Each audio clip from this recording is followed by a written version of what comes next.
Peace and love to the community. I am your humble brother Taz from the Taz Show, and you are now watching Crumb TV. Brother Red Pill representing Know the Ledge, one half of the Twin Pillars. I am here rocking with Crumb TV. No, you are watching Crumb TV. You can find me on Crumb TV. You can catch me on Crumb TV. This is Chief Kalanago here at Crumb TV. I am Joy Allen of the Memoirs of a Karmic Dynasty in the Crumb TV studio. Honored to be on your program, brother. Peace. Peace. Crumb TV.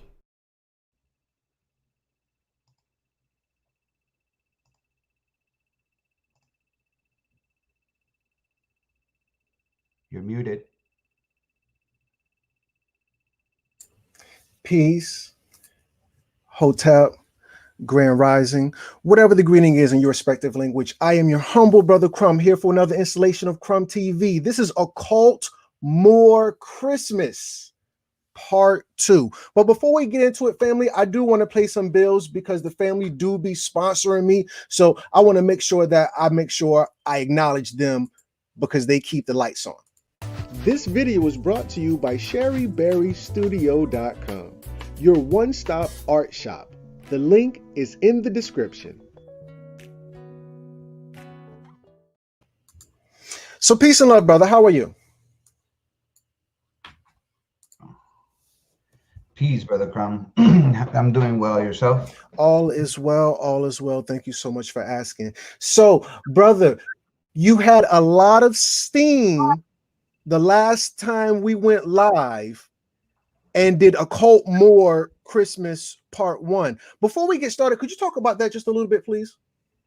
Well, yeah. We went pretty deep into detail. Some knowledge of self, into some etymology in regards about certain words like Nick, and we went into a lot of aspects that really caught the attention of a lot of people. I greatly appreciate the fact that everybody caught the message so well, and I'm hoping that you love the second part because it's just as explosive.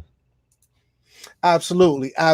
We got a powerful PowerPoint. I just love the name PowerPoint because it's always so much power within what we do. So I'm just excited to get that information out. But let me just acknowledge, if I could, the first responders. We had a lot of people waiting patiently for us. Number one, this is before we even got started, was Wes HV. He said, gratitude.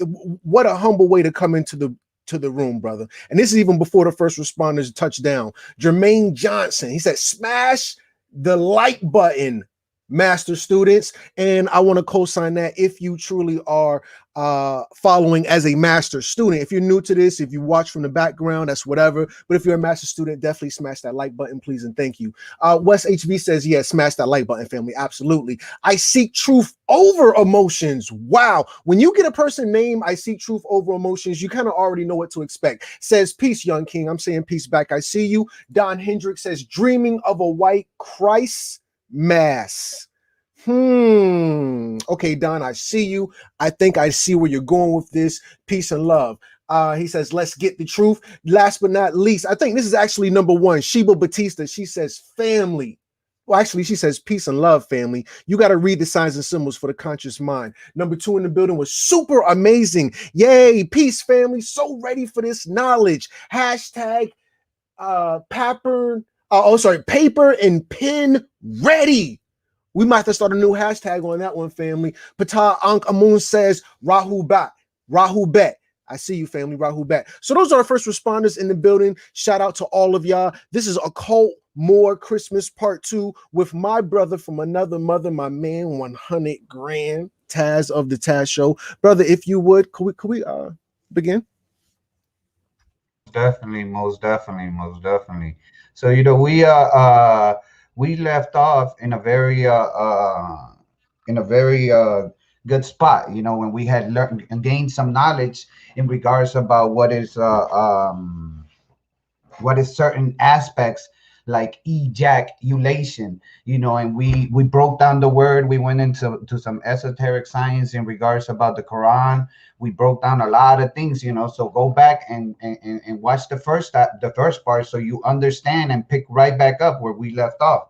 All right, now moving on, as I did in the first one, I want to start off, for those that didn't get a chance to watch it, to start off with the same saying that we started off. And it goes, you can't escape from a prison until you recognize you are in one. People who have chosen to live within the limits of their old beliefs continue to have the same experience. Let's keep that in mind while we're watching this PowerPoint. I appreciate your share, subscribe, and make sure that you comment. Let us know how you feel. You can find me on all platforms. The Taz Show, under the Taz Show. When it comes to YouTube, when it comes to Instagram, when it comes to Twitter, you can find me on all of those. On Facebook, you can find me under my Facebook as Tasmaniac Wolf. Add me and follow all my material. I always have something different, but out of all places, you always find me on Crumb TV. All right. Now, moving on. Let's start off, since where we left off the last time was talking about El Sagrado Corazón, the Sacred Heart, the crossing where the Christ was crucified. All right. And we also talked about the knowledge of self, of that ejaculation that we had that we have. So now that we know that, let's get deeper into that aspect of that ejaculation. All right. Share this for everybody. Get everybody in here so we could get this knowledge out there. So let's begin. All right. The colostrum. This is the first one, the first slide in the second part. All right. And it says, in the brain or cranium. Well, actually, my apologies, brother. Can I take this? Go ahead. Please. Okay. All right. So, in the brain or the cranium, there is the cerebrum or horn. Within the cerebrum, we find the colostrum or Santa or Satan claws. It sits in the middle of your temple or most high organ within the carnal body. For this colostrum, from this colostrum, there is a secretion or brain fluid produced every 28 days and most potent during the celestial event of every 23rd of December to the 25th, and the day your solar and lunar signs align, which is your birthday. This fluid or secretion is an oil which in old times, such as the Greeks, was called Christos, or now known as the Christ. This secretion makes its travels from the colostrum down the spine as it leaves and collects all information on its descent or fall to its lowest form. Facts. Now, this essence that is created, this fluid that is known, as the Christ fluid or the chrism. All right, it begins in your cranium. I have my little dude from my thing. So your cranium, when your cranium will be the part that's above it. All right, and the yellow part is where your brain, where your I'm sorry, the yellow part is where your cranium is at. All right, the top part, that's your skin. All right, and that encases your brain. Now within your brain, we find the colostrum. All right. Oh my God. If you could see the eye of Horus. All right. You can see the eye of Horus right there is his eye. All right. Now, when we look at the colostrum right here, all right, which is this whole area, now we understand where the essence begins. All right. It begins here and it travels down your entire spine. And it goes through every single part within your body, and it touches all of your organs. All right, every single one. Now, this essence, as it begins its descent, it touches. It comes from the most high place. This is where we get the element of the most high. All right, and it reaches its lowest form, which we now know as either Satan or Santa. All right, because Santa Claus climbs down the chimney. First of all, he comes from the North Pole, which is the highest place on the top of your head, all right? Because he's coming from the north, all right? And he travels down your spine. Go ahead, brother. No. I said teach, please. It's all, this is your world. I'm just a visitor. Well, and it travels that Santa Claus comes from the North Pole and he travels down the chimney. The chimney is a representation of your spine, all right? And it reaches its lowest form when it reaches to the bottom, all right? To the bottom, which we're gonna get into right now. Did you wanted to add something, brother? Nah. Well, I wanted to ask, are you gonna read this stuff in this little? Yes. Let's do this now. Right here on the right, I have a little a little picture that I picked up in the internet that I think it was very interesting how it describes the events as it lowers itself down based on what we know as scriptures. All right. So you want to read it or you want me to read it, right? Oh yeah. I guess I could read it. It's a number sequence, so just follow the number sequence. Oh, I didn't even see it was out of order. Gratitude. All right. So number one, the pineal gland, or Joseph, secretes the milk. The pituitary, Mary, secretes the honey, both from the same source, the colostrum, or Santa Claus. The two sacred oils travel down into the solar plexus via the semi-lunar ganglion pneumogastric nerve. Pneumogastric nerve. Ganglion pneumogastric nerve. 3.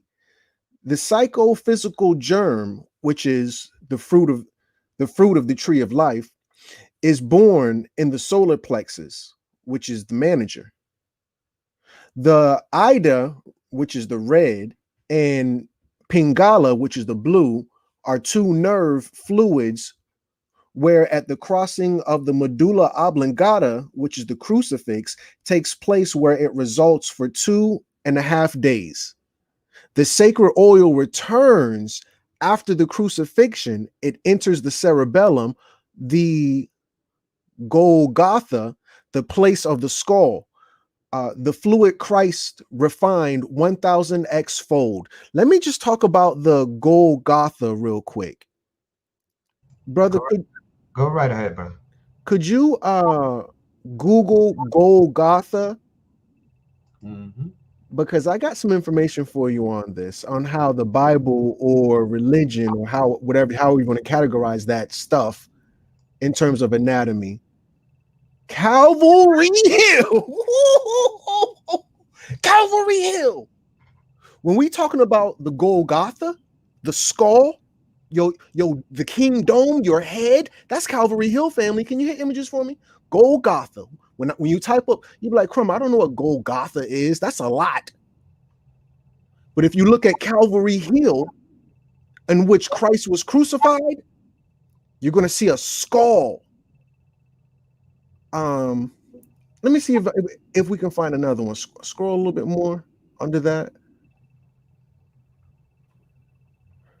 Actually, to the right. Go to the right and scroll. It says Golgotha, place of the skull. Directly under that, it was some sub pictures. Yep, over there.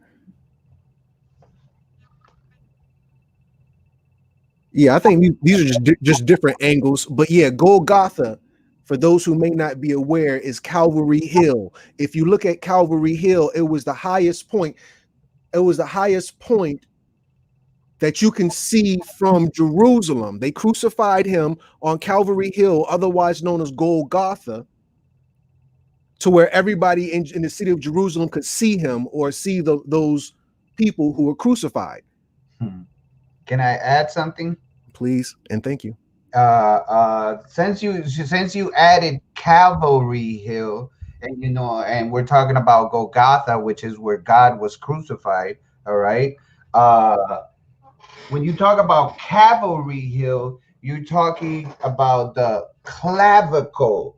Why the clavicle? Because within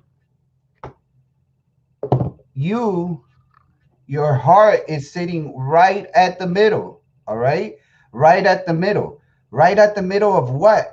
Right underneath your clavicle. If we could go back to the PowerPoint, we will see the clavicle or cavalry, all right, which is the two bones that are sitting on the side where the heart or the Sagrado Corazon, the Sacred Heart, is crucified or amplified before it goes above into into the spiritual realm, because the heart is the middle of your chakras. You have 7 chakras, but there is a middle, all right?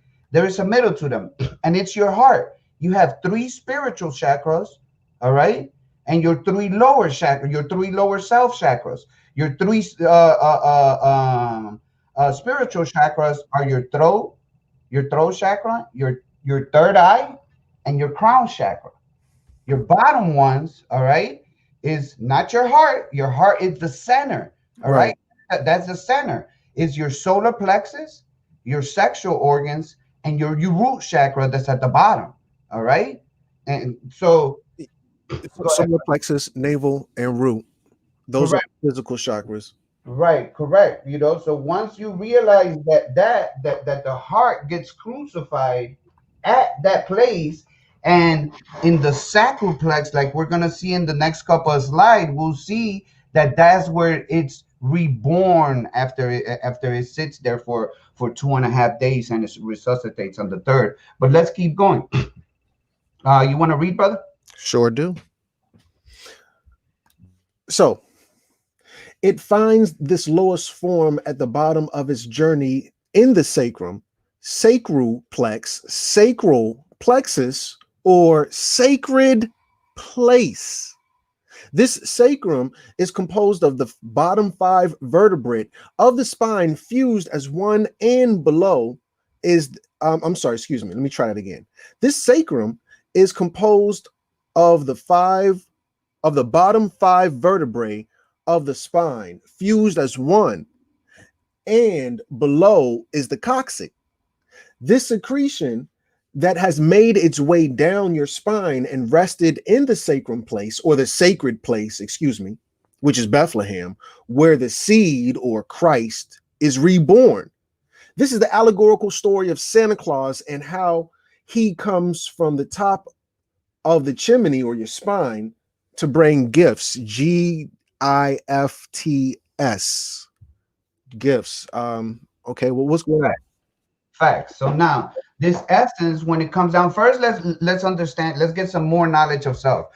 Our spinal cord, it ends at what is known as L1. Your physical spinal cord for all adults ends at L1. What does that mean? That means that once it gets to L1, is past L1, is no longer a physical, an entire physical thing. It turns into what it is called. It says the Codia equina contains no spinal cord, contains nerve fibers originated from the spinal cord from above L1 level. So once we get down here, we get to a spiritual area. All right, that's where the 5 fused vertebrae are at. Those 5 fused vertebrae are the representations of your 5 senses coming together, uniting to be able to be reborn as a new essence. So it could rise above and go back up the spine and be amplified as it collects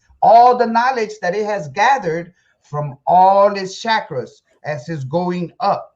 The story of Santa Claus is about the essence going through your chakra system, collecting all your knowledge that you've collected, resting in one place, reborn and amplified, and making its way back to the most high place.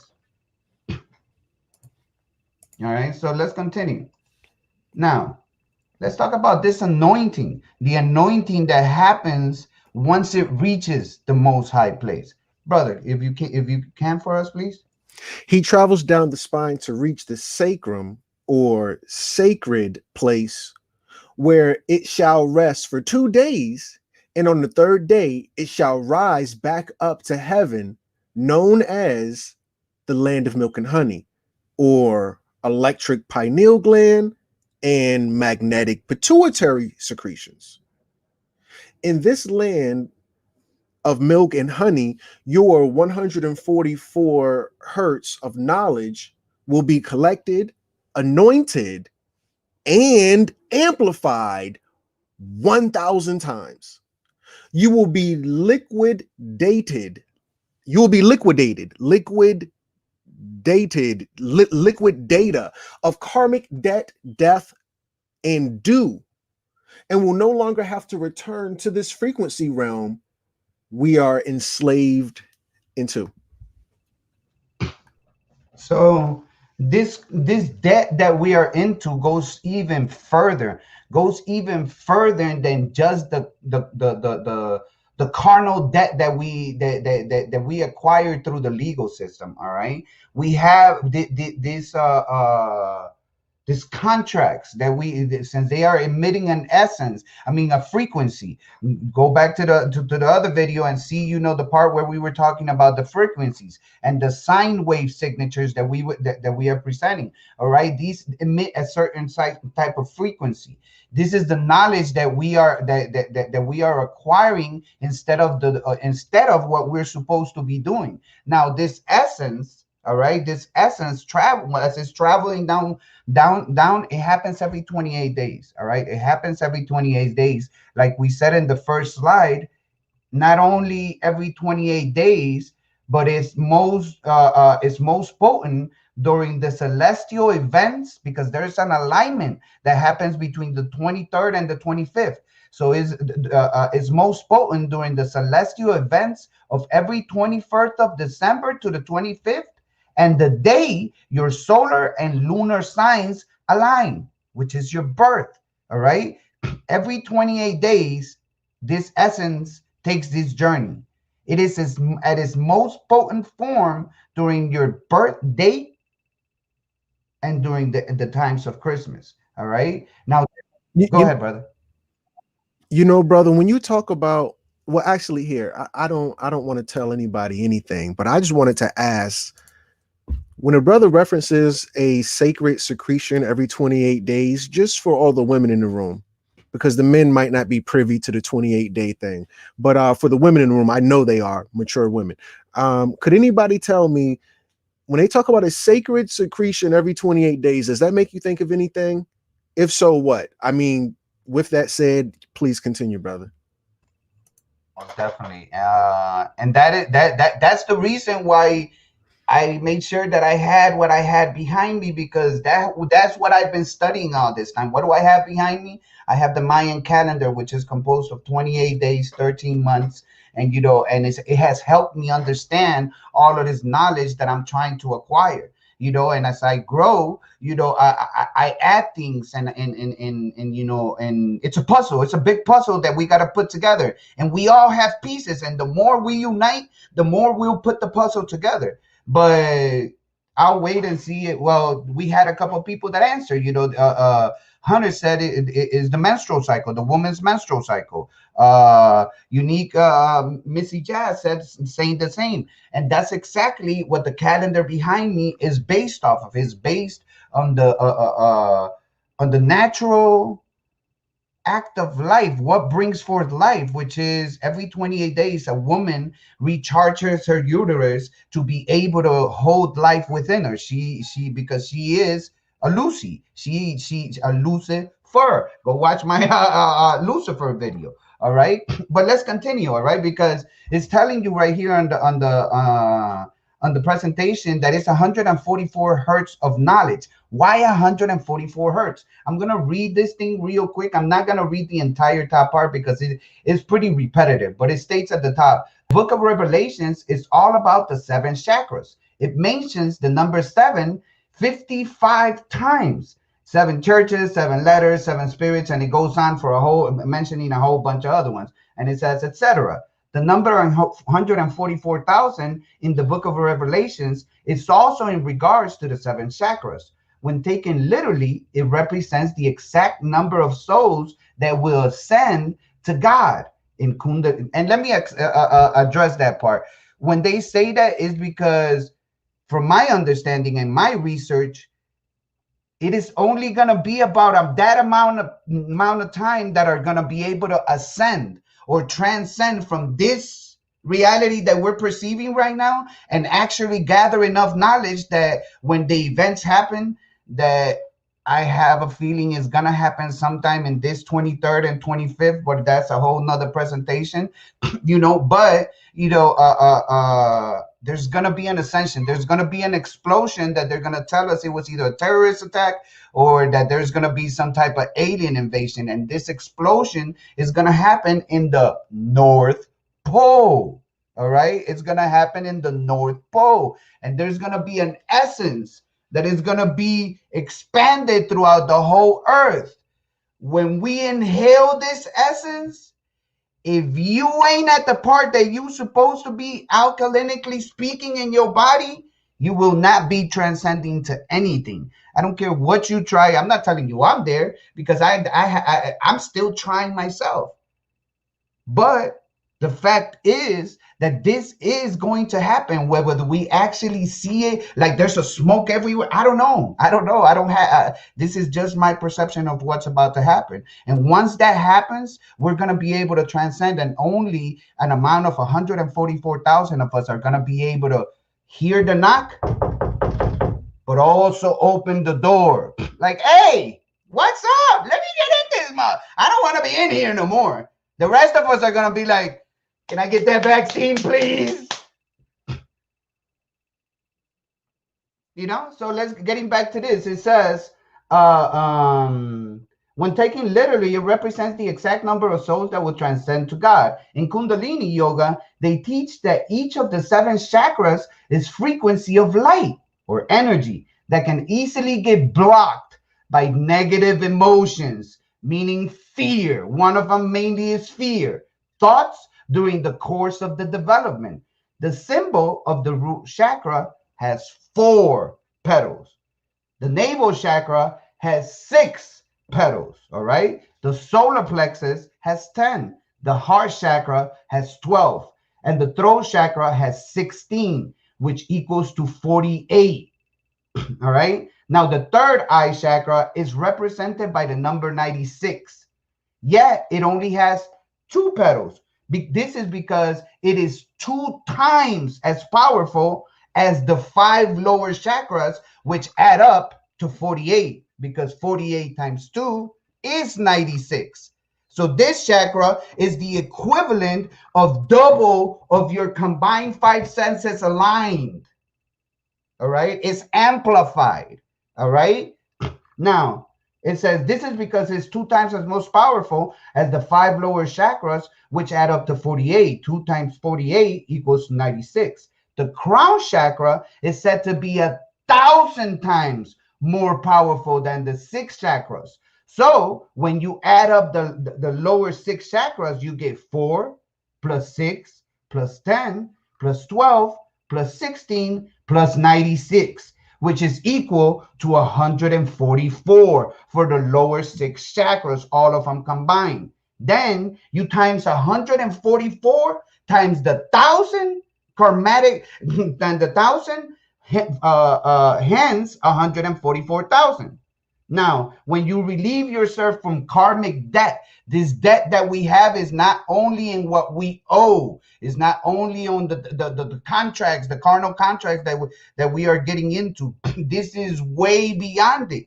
And if we don't prepare ourselves, we're going to be left behind. If you watch the movie, you know what I'm talking about. You will be left behind. You don't know the movie? Go watch it. It's a series, actually. I don't know, but it's called Left Behind. All right, and it involves this specific aspect. All right, but let's move on to the next slide, because I wanted you guys to understand where the concept of 144 hertz and being amplified by 1,000. Why does it mean? What are they talking about? All right, now if we continue now looking at the aspect that we're looking at, which is Christmas, and we look at the word reindeer. When we look at the word reindeer from reindeer, no, I got you. Oh, go ahead, brother. Go ahead. When we look at the word reindeer from rain, wait, I'm sorry. When we look at the word rain from reindeer, it's a French word that translates into kidney. And the German rein means chaste, pure, uncorrupted, or virgin, as related to the Dutch rein meaning chaste. To be chaste meaning to abstain from unlawful sexual intercourse. And the story of the virgin moon, I'm sorry, excuse me. To be chaste means to abstain from unlawful sexual intercourse. And the story of the Virgin Moon, so the Virgin Mary, who is the moon, giving immaculate birth to Jesus, which we said sus in part 1 means swine. Check. Facts. Giving immaculate birth to Jesus is about all of us. We are the ones who remain chaste, pure, virgin, uncorrupted, because we are only mentally unconsummate. What's that word, brother? No, we are consummating. Oh, consummating our relationships while believing our acts to be physical within this hologram matrix construct. All right, so let's look at this. All right, so the word reindeer means chaste, pure, uncorrupted, virgin. You are the one that are chaste, pure, and uncorrupted, because the one that's having sexual intercourse is your iPod. The real you is sitting at the temple. The you ain't having no sexual intercourse with nothing.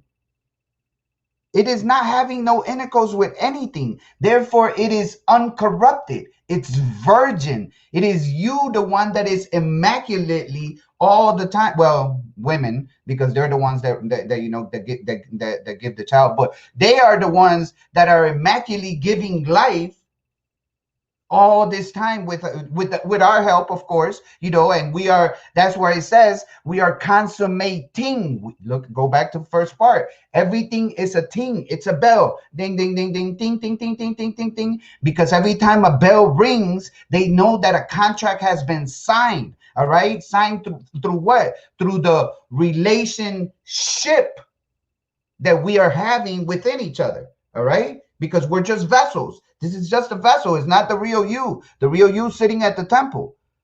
So when you're having a relationship with somebody else, you're having relations within ships. That's all you're doing. All right. So that's what it's trying to come to understand, the fact that this immaculate birth, that's where it's coming from.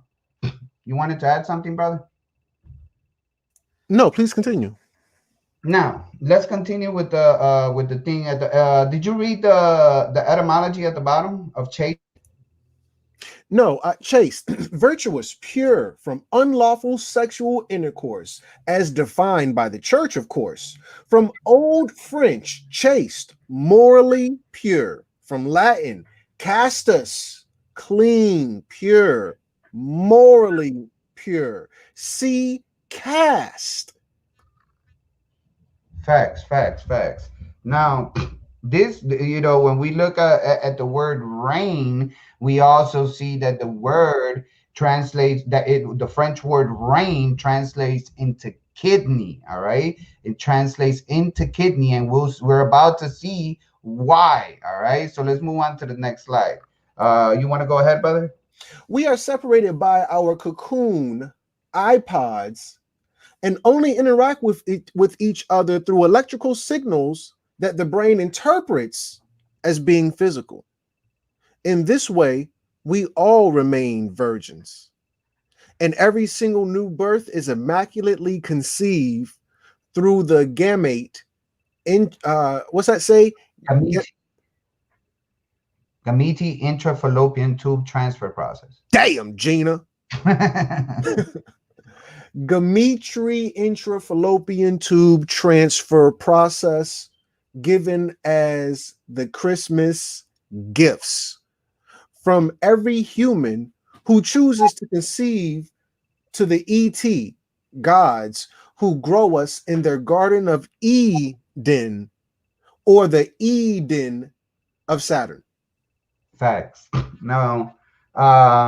When we look at the word Eden, it has a link to it. We're talking about the there's a lot of links in within if you go back in the first part, you'll see that there's a lot of the concepts that are within this PowerPoint. If you choose to acquire it, contact us at crumbtvads at yahoo at gmail.com. That's crumbtvads at gmail.com. And you could have full access to this PowerPoint. Brother Crumb will arrange that with you.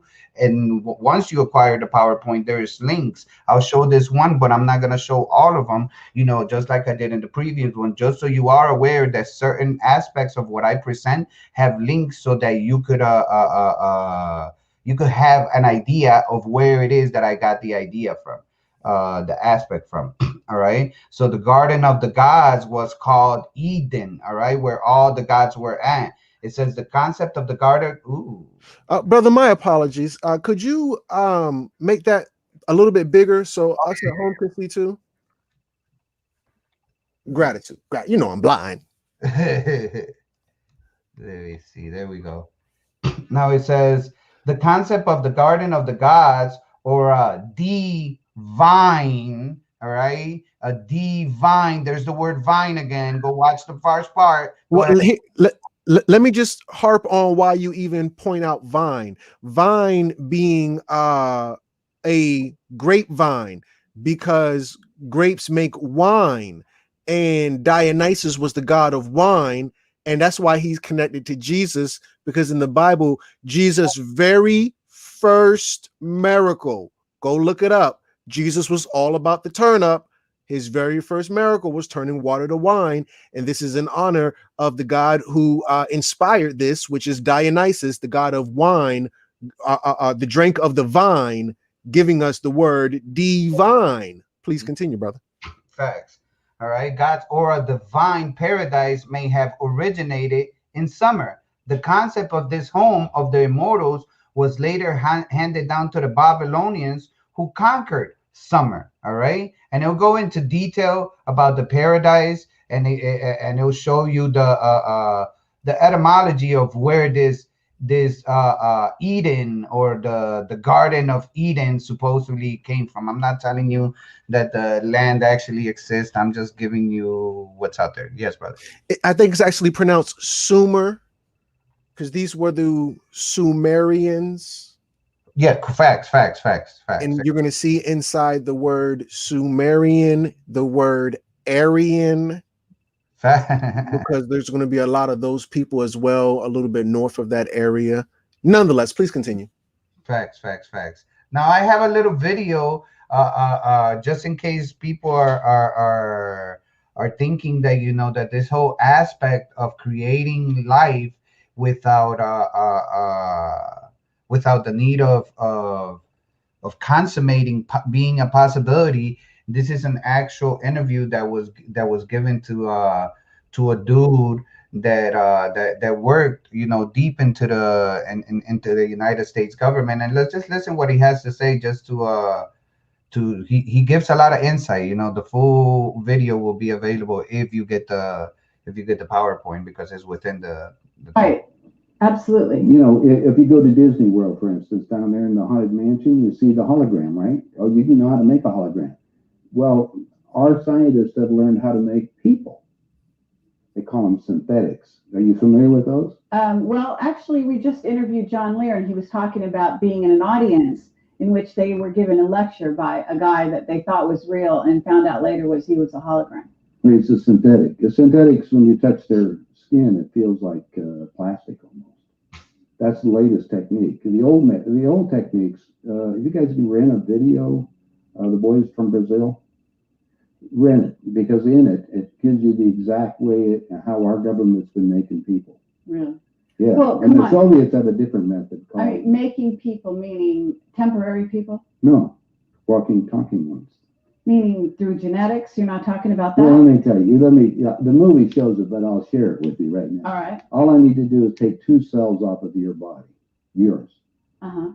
We give them a small electrical charge. I'm just pause right there, just real quick. I want you to pay attention to what he just said. All you need to create life is a charge of electricity. You don't need nothing else. The sperm that we provide is the seed of thought. It is not the seed of life. All you need to create life is electricity. It's a spark of electricity. Now we carry that spark along with the seed of thought, but that ain't the only place where the seed where this electrical charge could be found, because it could also be found in women. All right, but I wanted to do that. But let's get back to the video real quick, because he mentioned that. Temporary people? No, walking, talking ones. Meaning through genetics? You're not talking about that? Well, let me tell you. The movie shows it, but I'll share it with you right now. All right. All I need to do is take 2 cells off of your body, yours. Uh-huh.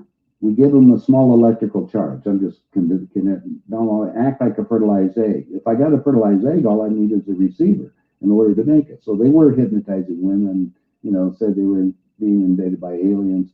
And the fetus starts growing, right? Needs food. Well, they can use cows and sheep too. Again, a food source. That's all we need. After about 14 weeks, all of a sudden that fetus is gone, because they've learned to take, that's when the fetus starts developing its own blood supply. Then they've used the pituitary hormone extract that they have, which accelerates the being that grows. And the original technology was given to our government by the Greys. Now, the reason was that our scientists were all excited because we could have spare parts. If you need a heart or a liver or anything, you won't have any rejection. It's your own DNA, right? Okay, because theoretically, if we have overpopulation, we don't need more people, right? But the so-called elite are selecting on who they want to have around anyway. So if we want to keep people going as long as we can, I talked to the doctor that was working on regeneration of Castro, for instance, right, on the DNA. He's gonna go deep. He's gonna go deep. If you wanna watch the whole entire video, you could catch it on the PowerPoint. But it's very very interesting video. But he clearly tells you, that he tells her, all I need is 2 cells from you. If it's not you and it's a male, then I need a host that I'm gonna require to combine their cells with. But if it's just you, all I need is 2 cells. And then all I got to do is give it a spark of electricity. All right. Brother, before we continue on, because I know we're definitely talking about Occult Moor Christmas. And at this particular point, I know you were talking about Immaculate Conception. Facts. But not to get too far away from this, because I feel it's very interesting that you would title such a event as an Immaculate Conception, though I must admit it is technically fitting. But when you talk about these synthetics, a lot of people may say, hey, Taz, you know what? Now you're going overboard. I was following you the whole way, but as soon as you played that, you lost me. And because it was just a little bit out there. But let me see if I can bring a receipt to the table. Do you mind? No, please. So if you could pull up Google for us. Sure. Because I'm a wiki worm. I'm a Google geek. Facts, we got it. So okay. With that said, very interesting. But anyway, yeah. So with that said, if you could look up Elton John synthetic kids.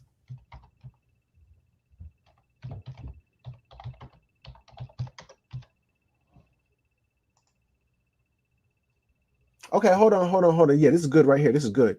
So now Elton John might be the world's most famous gay singer, and Dolce & Gabbana might be the world's most famous gay designer. I don't know, but they rank pretty high in both regards: fashion and music, entertainment, whatever. So now you just heard the guy talk about synthetic kids. Check. Facts. So now Dolce & Gabbana said that Elton John and his husband, who have 2 sons, or maybe 1, I don't know, but that their sons were synthetic.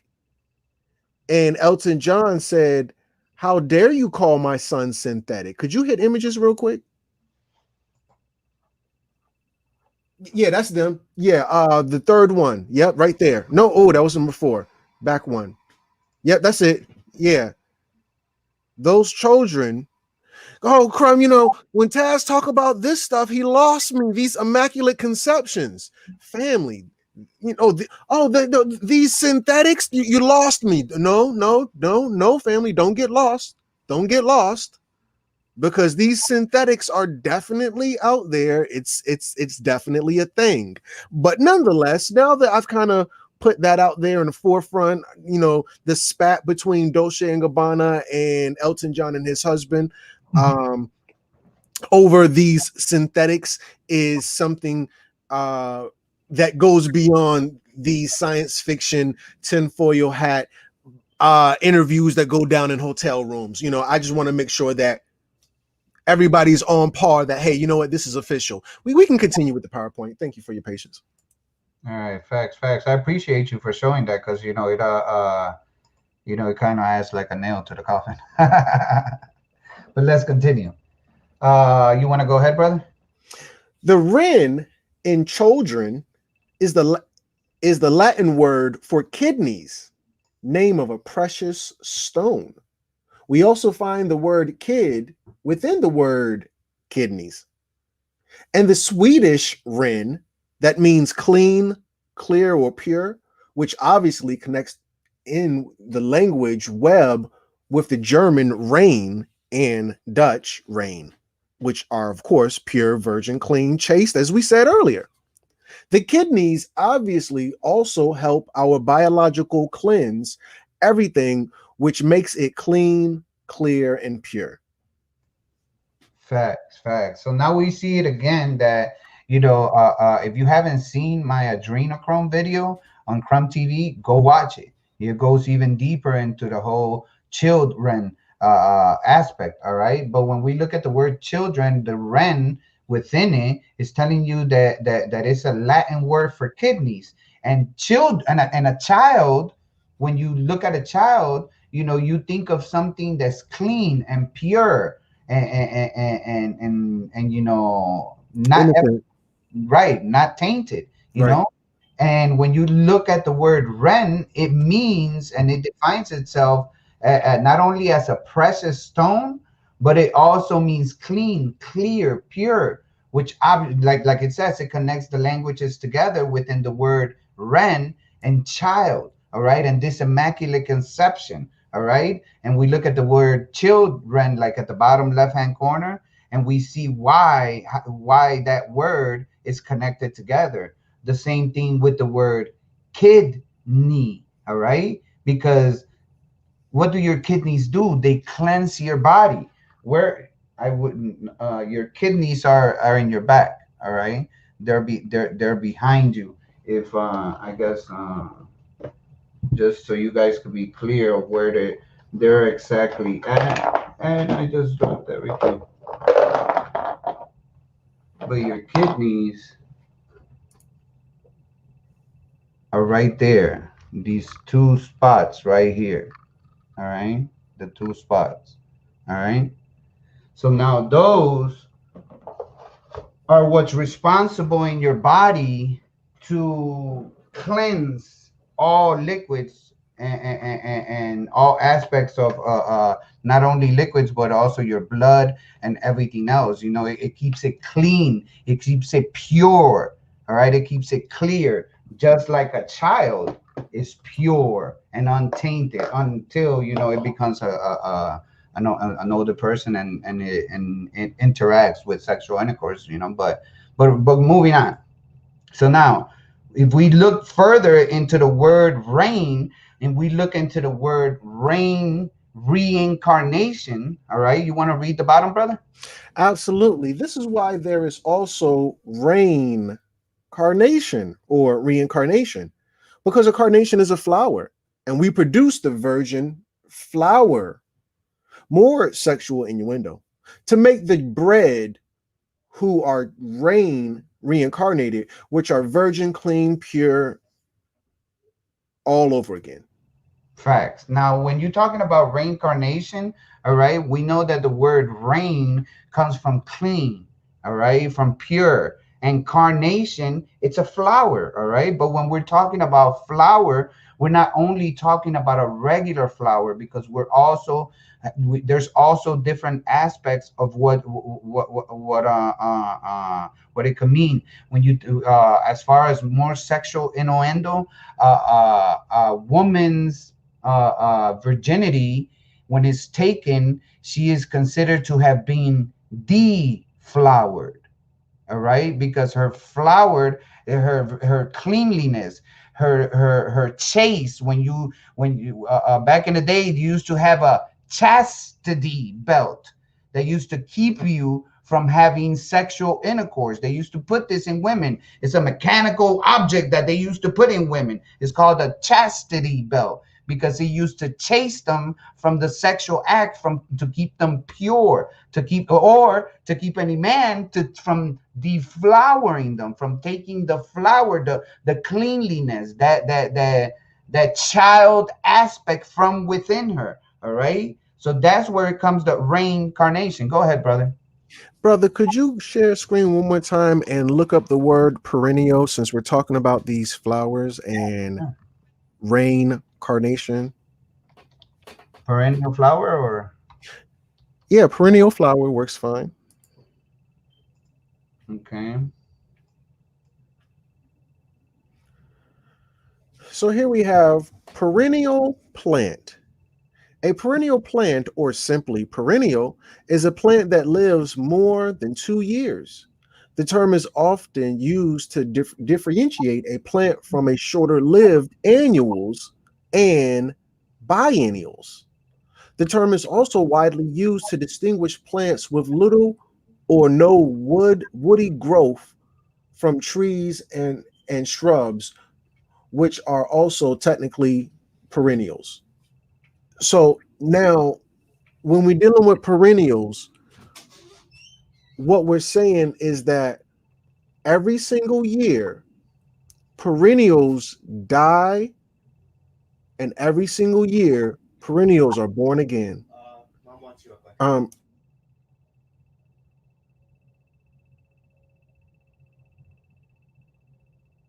Now, I'll continue with the thing until brother gets back. Go ahead. Sorry about that. My apologies. Please forgive me. So yeah, when we're dealing with the perennials, they die and come back every single year. So now this is a reincarnation. Perennials are a type of plants that reincarnate, or reincarnation. I thought that was very interesting when you pulled that up. I had to mention perennials. Please continue, brother. Thank you for adding that, brother Crown. Now, let's continue, all right? Because I want you guys to get that sexual innuendo that is being presented to us, through the reincarnation process, the fact that it involves a child, the chastity, the whole aspect of cleanliness, pureness, that comes also with the word kidney, all right, which cleanses us, it keeps us clean, it keeps us pure. But let's continue, and we'll understand even further what it is that is that is being presented to us. Because I told you, when you think of a flower, you're not only thinking of flower, and you might be like, oh well, Taz, that's a little bit of a reach, but it's not, because if you want to go into the aspect, brother, you want to read for us the etymology of flower. I can't help but be so excited, but to get so ahead of myself, I did help create this PowerPoint, and I did forget that we added perennial in there. Or did you add that and not tell me? I don't remember. No, you added this. You added the perennial plant in there. You had told me specifically as when I showed you the PowerPoint. So yes. Yeah, there you have it. So I just kind of, got ahead of myself. Flower, etymology, finer portion of ground grain. This is from the mid 13th century. From flower, noun, and maintaining its older spelling on the notion of flour as the finest part of meal, perhaps as the flower is the finest part of the plant, or the fairest plant in the field.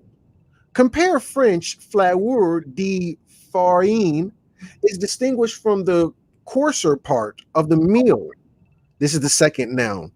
Old French, fleur also meant both a flower blossom and meal, fine flour.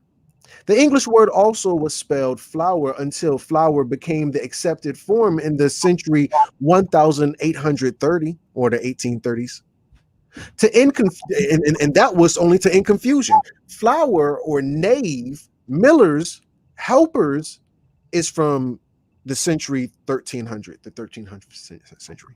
Facts. So now we see that actually flour, as in what we use to cook, and a flower are both one and the same. All right, and just to avoid that confusion that it created, the word was changed, and flour came from flour with as a meal came from the word flour as an actual flour. All right. So and as brother Crumb said, he when I presented this to him, he thought of the perennial, and that's why he had put right here, which is a lasting or existing for a long or apparently infinite time, enduring or continually recurring, his perennial distrust of the media, which is pretty much what he was trying to get at to, Right. Something that's going to live an infinite amount of time, living forever, lasting forever, perennial. And I think dealing with flowers, horticulture, and then you're going to talk about reincarnation. I'm like, okay, carnations and perennials, I got to throw it out there. Let's continue, please. Most definitely. So now, when we look at the word natal, all right, we're going to find different aspects of what we're trying to perceive with the word rain, all right, because it could, that the word reincarnated could also be perceived something a different way due to the fact that it keeps on coming back. All right, it keeps on coming back. It's a cycle, and every time a cycle has a medium point in which it leaves and comes right back in. All right, so let's look at the word natal. You want to go ahead, brother? This could also be known as reincarnation because the word natal, or because when I look at it, I kind of think my OBG, I'm like that's natal. But anyway, because the word natal is definitionally of or relating to the place or time of one's birth. Yeah, that's natal, like prenatal pills. Yeah. Okay, this word is etymologically rooted in the Portuguese natal, meaning Christmas, Noel, Yule, nativity. The Indonesian language also shows the Christmas connection of birthing children with its word natal, meaning Noel, and of course Christmas. Facts. So yeah, when you put it, when you combine it and make it a compound word, it does become natal. All right, but from its original etymological root, which is Latin, it comes from the word natal, which is where the word nativity comes from. All right, that's why people put their nativity with the whole Jesus and well, at least in my culture, that's what my folks do, always done. They put a little nativity thing at the bottom of the tree with a Jesus, a Mary, a little Jesus in the middle, but the little crib with the Jesus, the nativity scene, exactly. Tavara Robinson knows exactly what I'm talking about, but the Jesus, the baby Jesus, is never put there until the 25th. The little crib is always empty. You put the Jesus in there on the 25th. I mean, it's what I was, I grew up on, so that's why I know in regards about it. But the word natal, could also be looked into as the word reincarnatal. All right, because natal is a place of origin of birth, and when you reincarnate, you come back. into a certain place, into a specific place, which is your nativity, your natal place. All right, your that's where we get the word native from. All right, if you're native to a land, you are natal. All right, or your nativity is from a certain place when you are a native. All right, but let's continue unless you had something to add, Brother Crown. No, please. Now, when we look at the word nativity, we understand the full concept of what is really being presented. You want to go ahead, brother? Many might automatically assume that this can only mean the birth or their Lord and Savior Jesus Christ, but they wouldn't be advancing the evidence without looking at the basic history of the terminology. The word natal is historically rooted in the Latin words natalis, meaning birth date, date of birth, founding, manufacture, or origin. There is nothing in the history that states that the word was about the single and individual birth of a man named Jesus. It simply meant birthplace or place of origin. Facts, facts, facts. When you're talking about a native, you're not talking about a specific person. Oh yeah, the native is one. No, when you're talking about a native, you're talking about an entire people that are native. They're natal to a certain area. This is their birthplace, their place of origin. All right. So this whole nativity and the word natal being associated to this Jesus, it's an absolute scam. It has absolutely nothing to do with the birth of Jesus Christ. It's just a reference of where he was born, where his birthplace was Bethlehem, if I'm not mistaken. But I'm pretty sure, yeah, Bethlehem, because that's where he came to life. All right. So moving on. Let's look at the word deer. All right, because the word deer is gonna throw us through a whole nother rabbit hole, brother, if you can.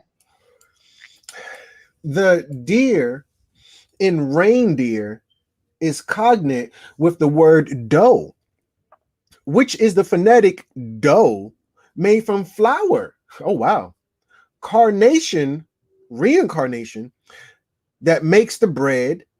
The other aspect to consider is that a deer is also connected to the heart because the word deer translates to the Dutch heart, or I'm sorry, hurt, Norwegian horst, Swedish hodst, while the English word heart definitionally a red male deer.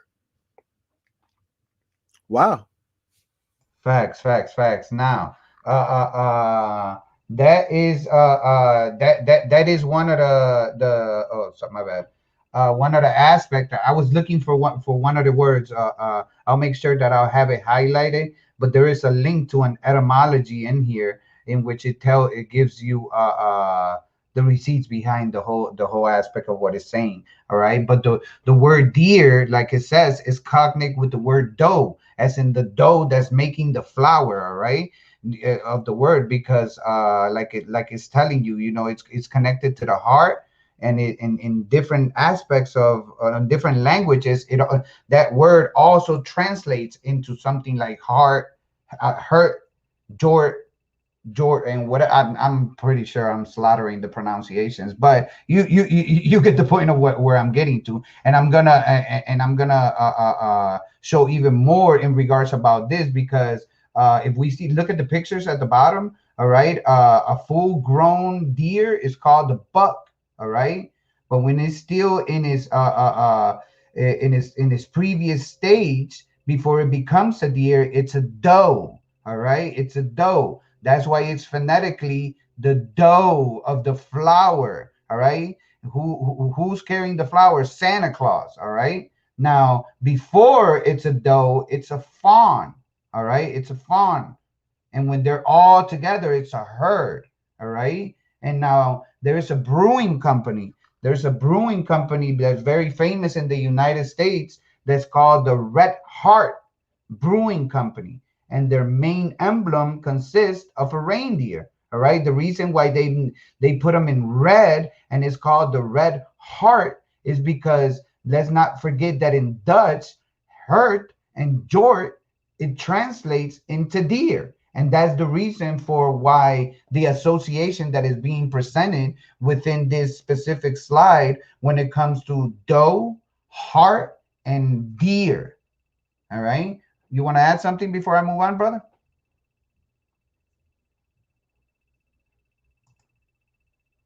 Well, you're muted, but I'm pretty sure you said yeah. No. Now let's look into let's look into candy canes, all right, and look further into this aspect of the reindeer, brother, if you can. The word deer also gives us the conjoined indication as to why candy canes are also an integral part of this tradition. By spelling deer backwards, we get the anagram of reed, and reed translated into French becomes réseau, meaning cane or reed. The candy cane of the reindeer, which is simply another allegorical way of indicating the spinal column. Oh, wow. Facts. Yes, the spinal column. Facts. All right. So the candy cane is a representation of your spinal column. All right. When you look at the word deer and you do an anagram is that you flip the word around and you get the word reed. All right. And in French, it translates into rosé, all right, meaning cane or reed, all right. And I think I have a no, I don't. There's a link also in here where it shows you that there is a full grown deer. Once it gets to its oldest stage and it's already, a full adult deer, they turn red. All right, the deers turn red. All right, that and there is no coincidences, but like when you do the anagram and you take the word reed, if you knock off one e, you get the word red. All right, and a deer, which when you flip it around to an anagram, turns red in its adulthood. All right, and that is the representation of what is trying to let us know why candy canes are what they are now. Because let's not forget, what does Santa Claus do when he comes from the North Pole? He comes in his sleigh, because he comes in his sleigh with his reindeer as he's traveling down your spine or your chimney, all right, which is your candy cane, all right. It's coming down your candy cane. I hope the family is following me. And if I may, real quick, just because this dude said, "¿Qué onda, loco?" This is my cousin. I think he's in Guatemala right now. I'm not too sure, but hey, what's up, bro? It's good seeing you here.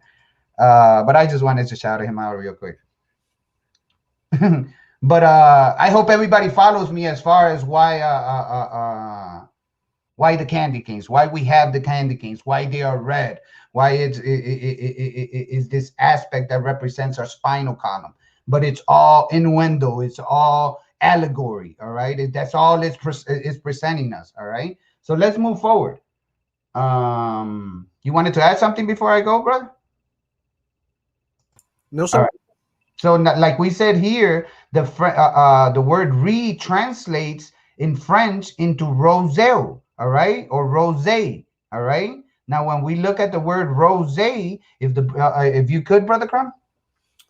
If we split up this French word rosé into its prefix and suffix, we get rose and you, whereby rose is the Norwegian word for praise, indicating the praise and worship given to the religious savior characters. The praise and worship given to religious savior characters that the archons would like everyone to believe that Christmas is all about. Rose is also the Dutch word for horse, indicating the horse is of the moon, which is the double X chromosome that is being given as a gift to Saturn each year. That's a lot, brother. That's a lot. Help me out.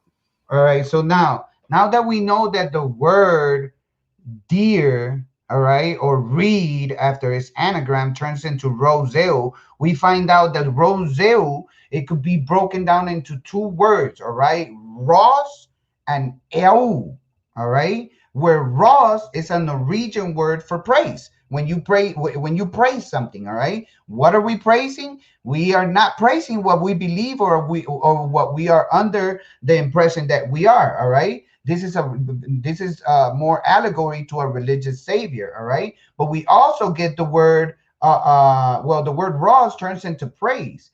And where is the eu? I think the eu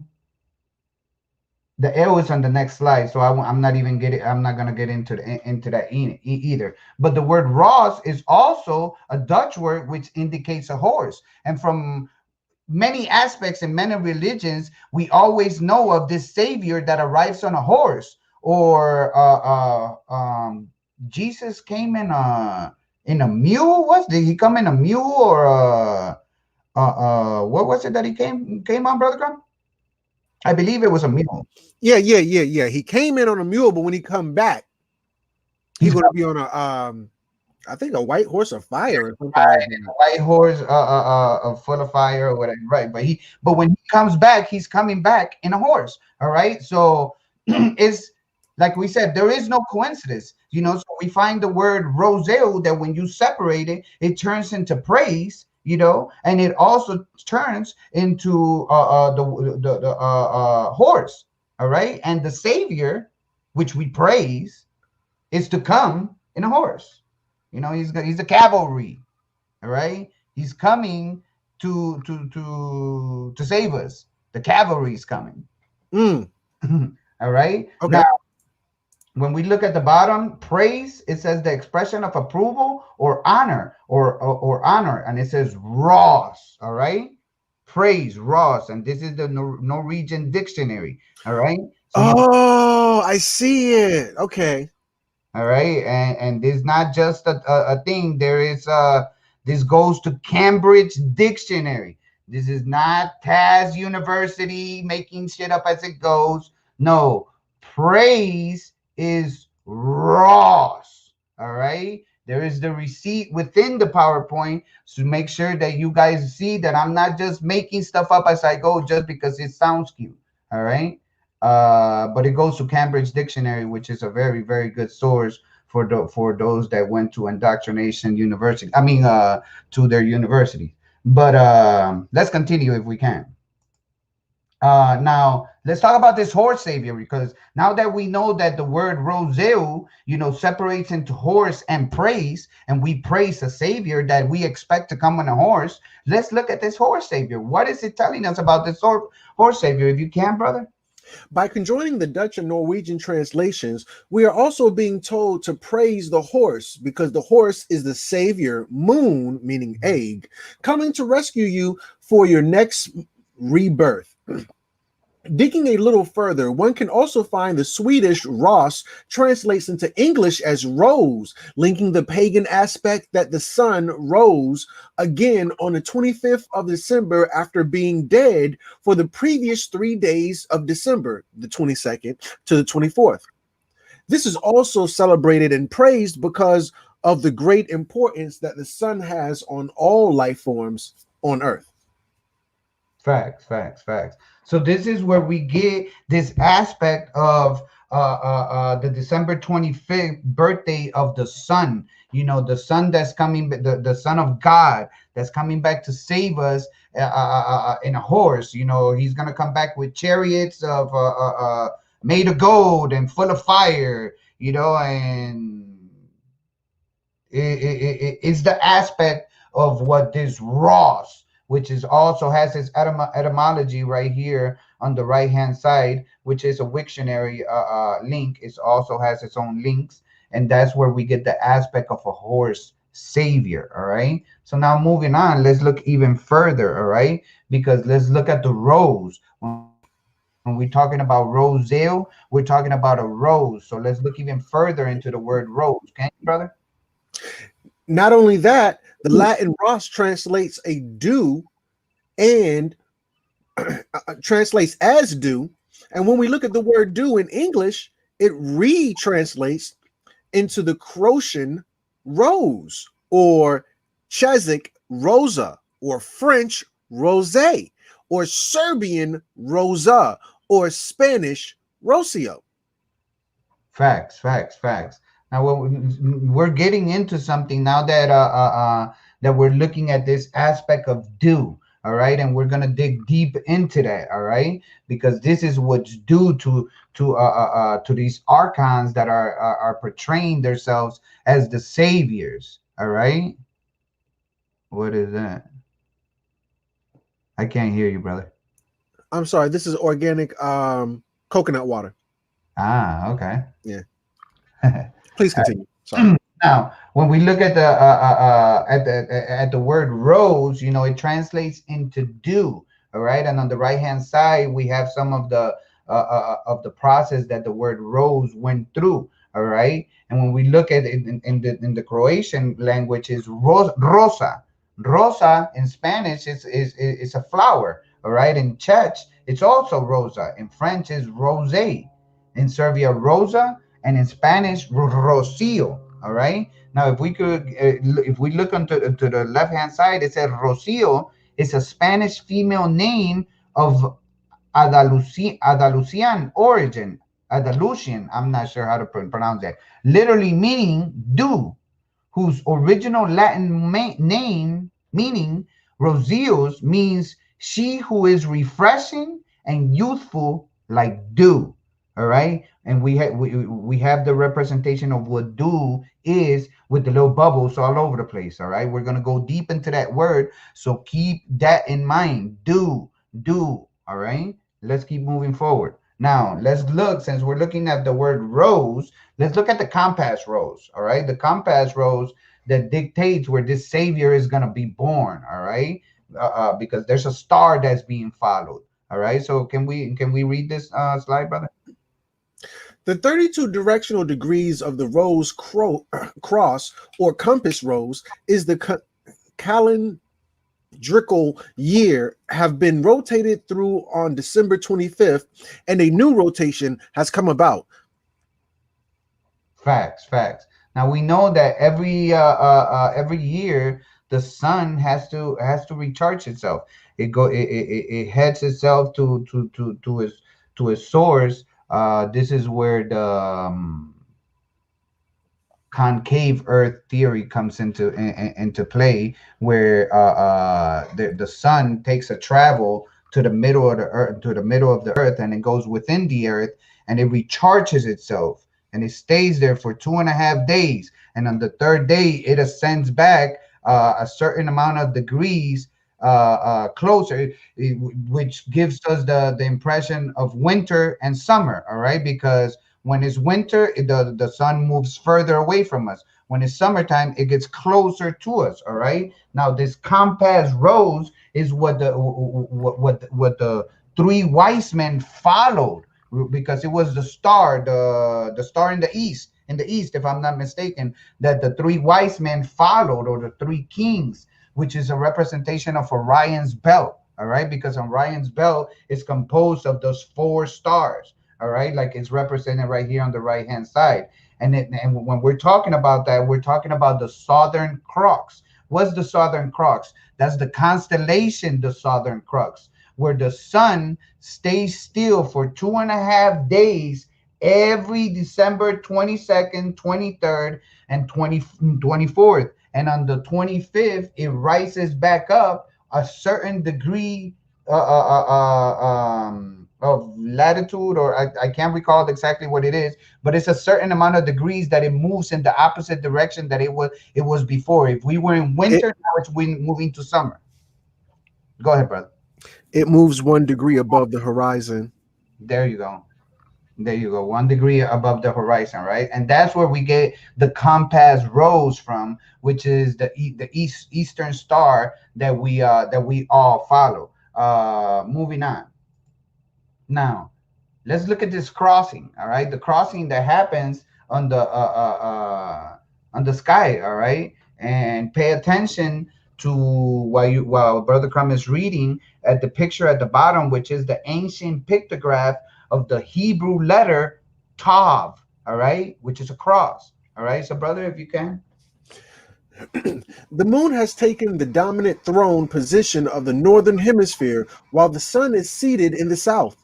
The crossing of the sun and moon has completed itself, and the German word Tau also means dew, rope, lashing, as linked with the lashing that one would receive when their debt is due.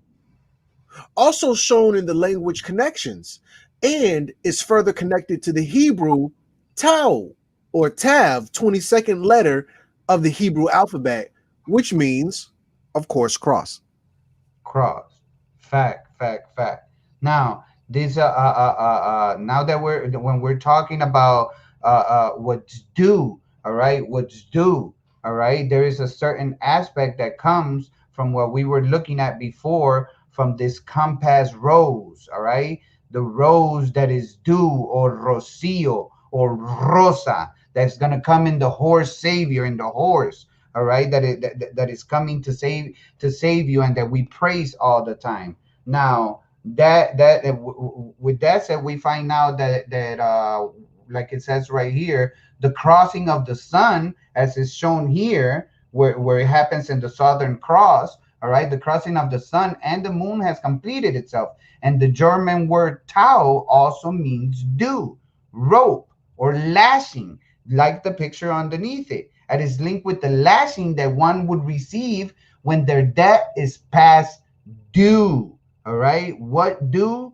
The due that you owe because of your carnal debt, whatever it was that you went and collected. We're gonna go. I know right now probably everybody's not completely following it. If you are, then then that's amazing. But the deeper we go into it, we're gonna find out that this due, or this DUE, or this DEW, are both one in the same. All right. Did you wanted to add something before I move on, brother? No, I think it was pretty straightforward. I think a lot of people are following you when we talk about do, and I love to put things in a context that's very hood or layman, if you will. But when we talk about debt being due, man, I already know about that. I already know about due debt, and that debt be kicking my butt. So when I see this, I would assume press 1 if you can relate that your debt is kicking your butt. Maybe not literally like this, but I think somebody can feel me on this one. But please continue. All right, so let's move forward. Now let's look at what as this payment that is due, or DUE, or DEW. All right, can we, brother? Any other connections to the term due? If we get, I'm sorry. Any other connections to the term due? If we go back to the French word roseo and take off the suffix eu, we get the French word for water, which is technically what dew is. Phonetically, the word due becomes due, and when the year is over, the payment or debt /hock is due and is collected by the hawk of Saturn through the Christmas gifts of our pineal gland placed under the pine tree of the spine. Facts.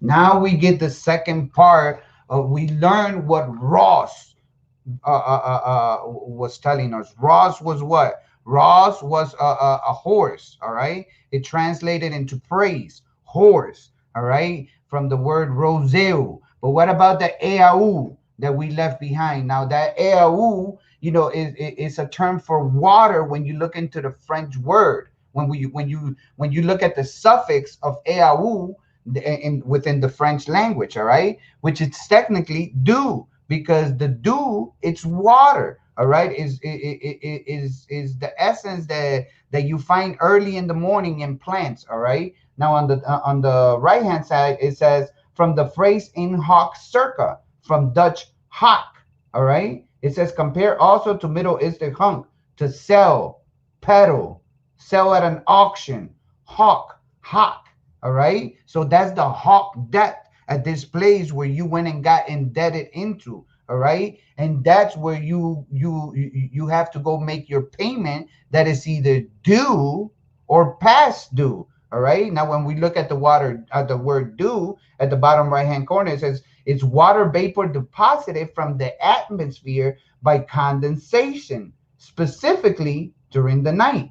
Middle English, deu, from Old English, dew. All right, that's why you see all these bubbles. That this was Brother Crump's idea. The little bubbles that we have all over the slides that are representing the due, the payment that is due, or the past due payment.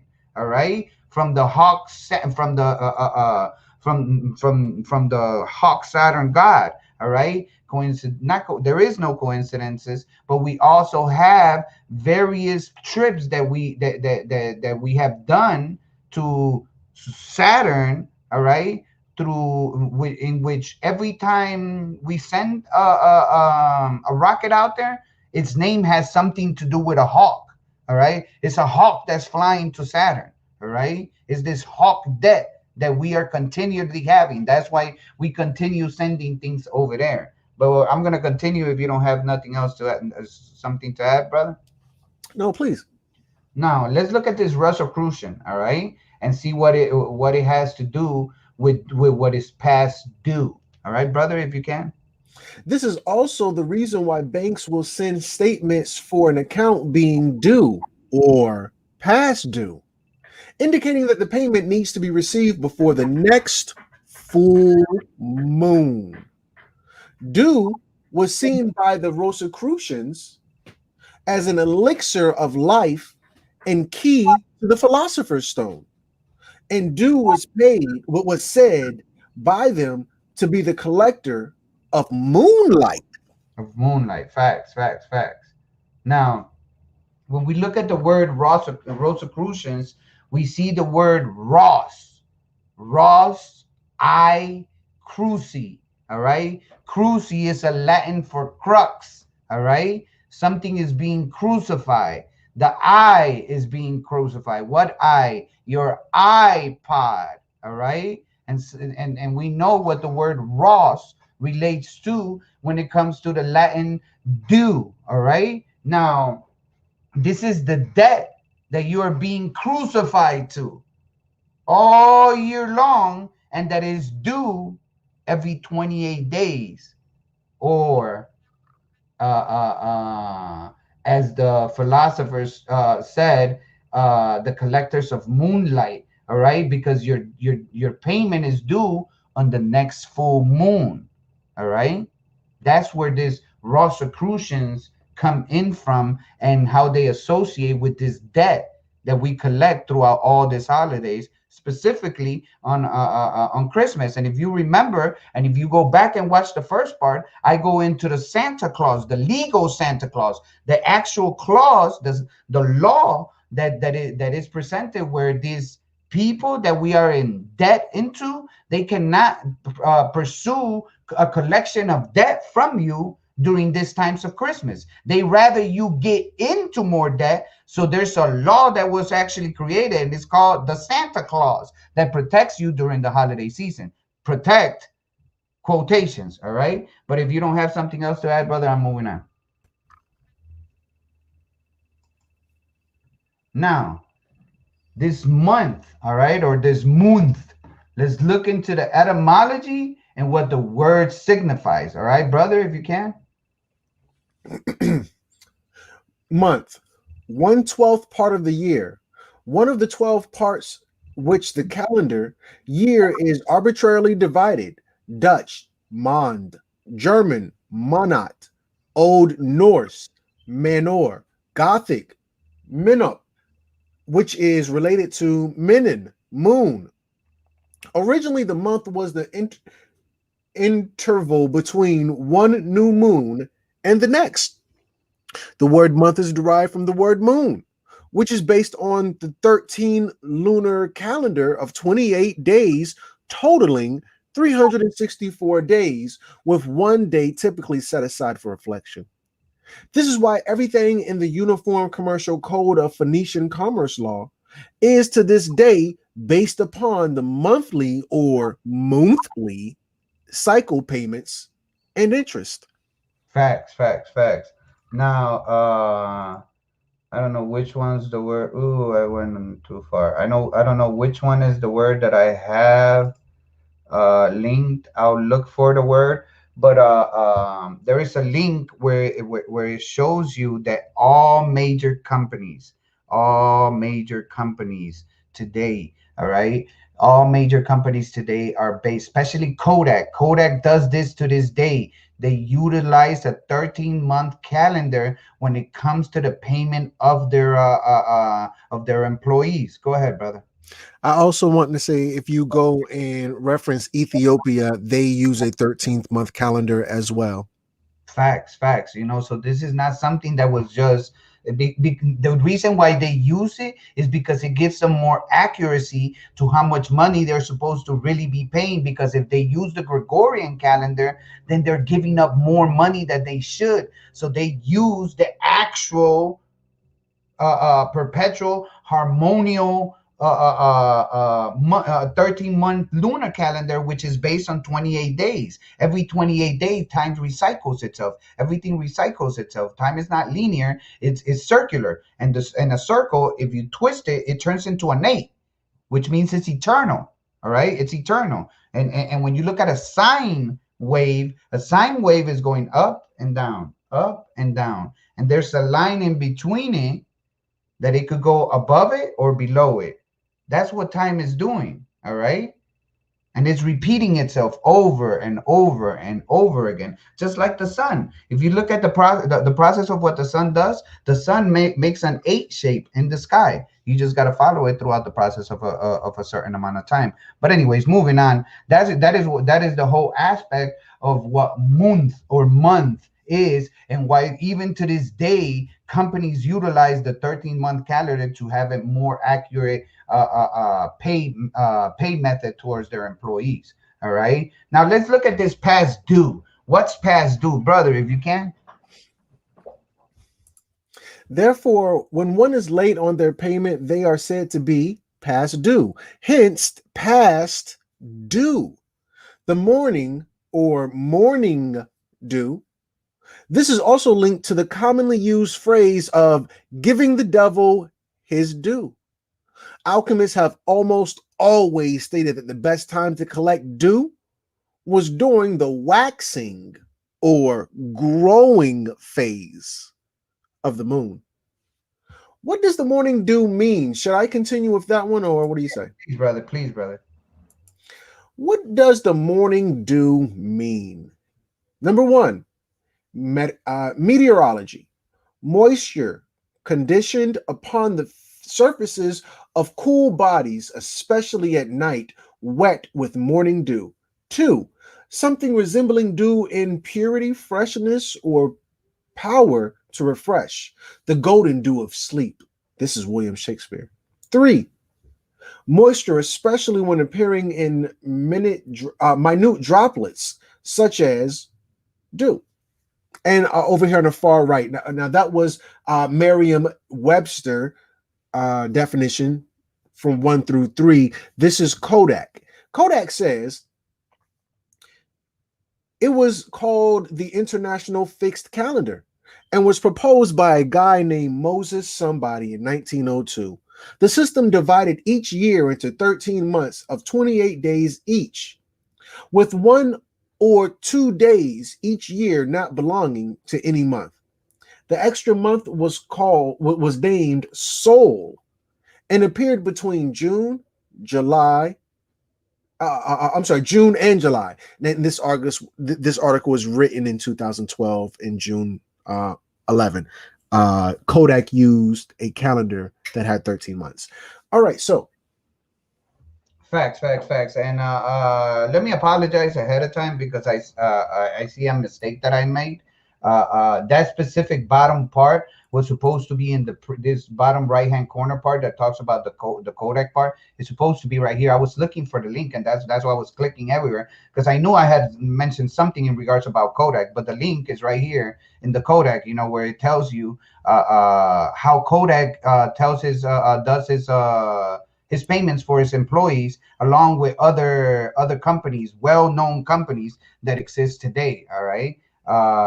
Just wanted to add that just to make sure that the family's following me. Now, when we talking about past due, all right, the dew is known as, the moisture that you find early in the morning, all right, as in the pictures seen here before. But it's also, as we said before, phonetically what's due, all right, because it's also known, that's why we have the term to give the devil his due. You got to give the devil what's his. You can't keep what's not yours, all right. If it ain't yours, give it back.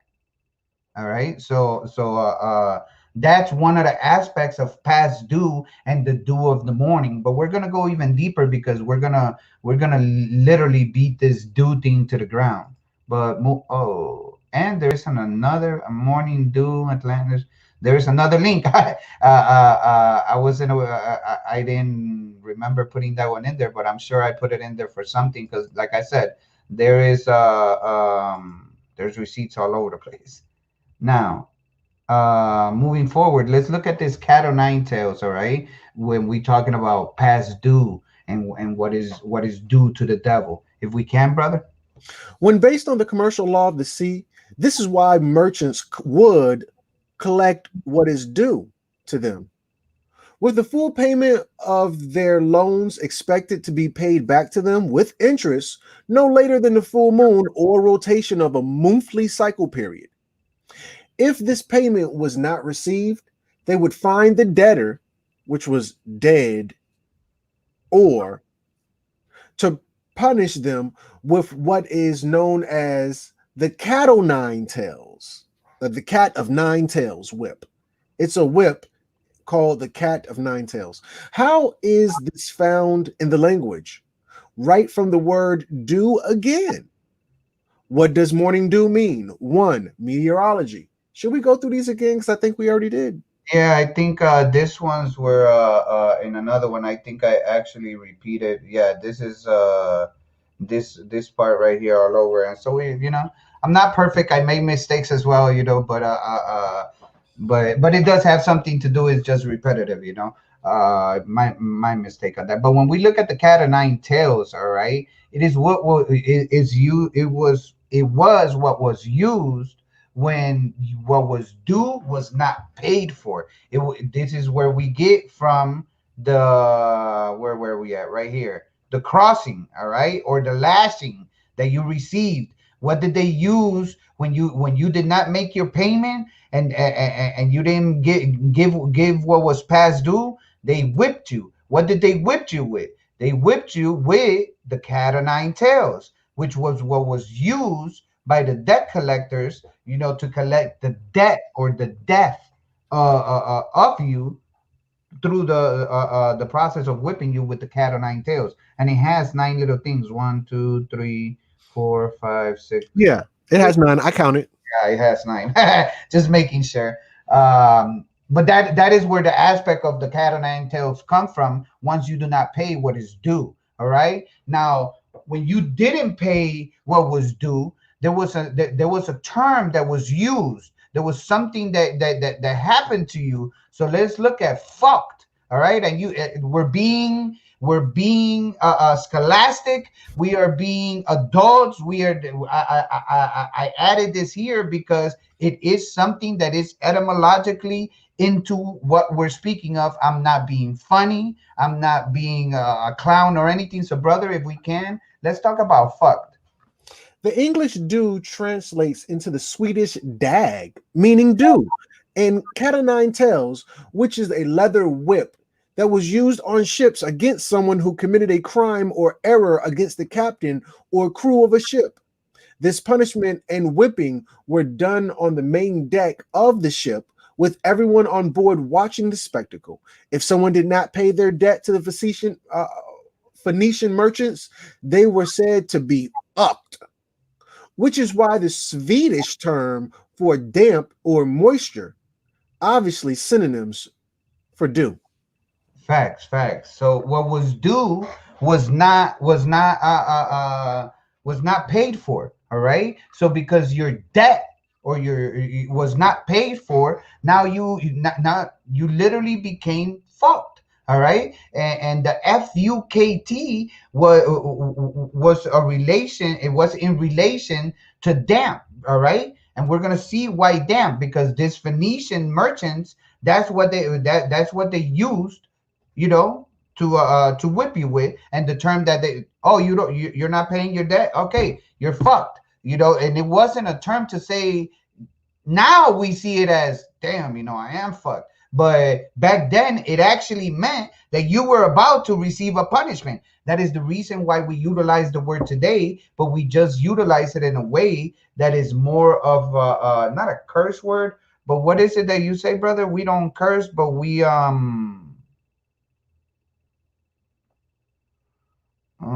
not a curse. I can't think of the word right now, but a curse is to say damn you, you know, whatever. When you say oh fuck, you know, it's not a slang. You say it all the time, but I can't think of it right now. But anyways, let's continue, because that we're gonna get to the whole aspect of why. And at the bottom, I have, you know, the Swedish word FUKT, which translates instant moisture, because of what is due. All right, you didn't pay what was due. So when the 28 days passed and the new moon came around, you were said to be fucked. All right, now let's move on. Let's look at commercial debt. All right, let's look at commercial debt and what it represents with what is due, and what it has to do with water, and why so much aspects of water. So, brother, if you may. This was the first method used as a warning to the debtor: pay up or you're fucked. If the debtor did not pay, they were killed and buried in the banks of the river. To this day, all commercial debt of the death of debt is buried in the banks. This is furthermore why the word mortgage, coming from the French word mort and gage, quite literally means death pledge. You are signing your life away, and the Phoenician sea merchants of space take that seriously. This is also why a court magician called a a magistrate or judge, decides the debt or death sentence of capital punishment while sitting on the banks of the dead or the debt. This is the reason that all court rulings are based on commercial law. Facts. Now, once they had declared that you were FUKT, you were fucked. There was two things that will happen. You were either gonna catch a whooping with the cat o' nine tails, or they were gonna bury you in the banks of the river. All right. When we look at a river in the presentation on the top right hand corner, we see a river. All right. That is the banks of a river. All right. That is one bank. That's where they went and buried you after they killed you. All right. That's why today, phonetically, all debt is buried in the banks, because that's who you owe. You owe all your payments are due to some type of financial company that is ruled by commercial law. All right. Now, these banks of the river also have branches, which are also the branches that we see all over the world. All right. Or the United States, whichever place you are. These are the ones within the, well, I'm assuming they might be from other places, you know, but are mainly from within the United States and its banks. All right. So this pledge that we make, this death pledge that we make, is literally what causes our debt, because our debt or death, if we don't pay up, then we become fucked and we're buried in the banks, just like we used to be before, back when Phoenicians were around. All right. If you didn't pay your debt, they buried you in the banks of the river. If today you don't pay your debt, that bank is going to crucify you. The bank The bank, the bank, the same bank that they used to utilize before, where they used to bury you after they crucified you because you didn't pay your debt or what was due.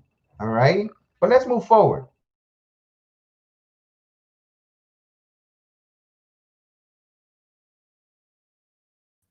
You there, brother?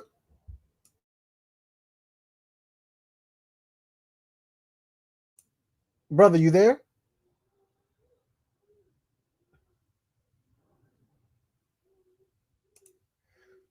Not sure what's going on, but it seems like he. Oh, there he is. We lost him. Okay, so with that said, we were very close to the end too. Very, very close. Oh, that's gone too. Okay. Well, with that said, family, I think that's a good place. We almost hit the 2-hour mark right then. Unfortunately, we didn't finish, and there is more, but this is Occult Moor Christmas Part 2. Before I get out of here, family, I want to try to pay some bills by showing loves to some of our sponsors who make sure that we keep these lights on. So with that said, family, I need y'all to check out my sister, Sherry Berry. This video was brought to you by SherryBerryStudio.com, your one-stop art shop. The link is in the description. I want to leave the family the exact same way I came to you. In peace.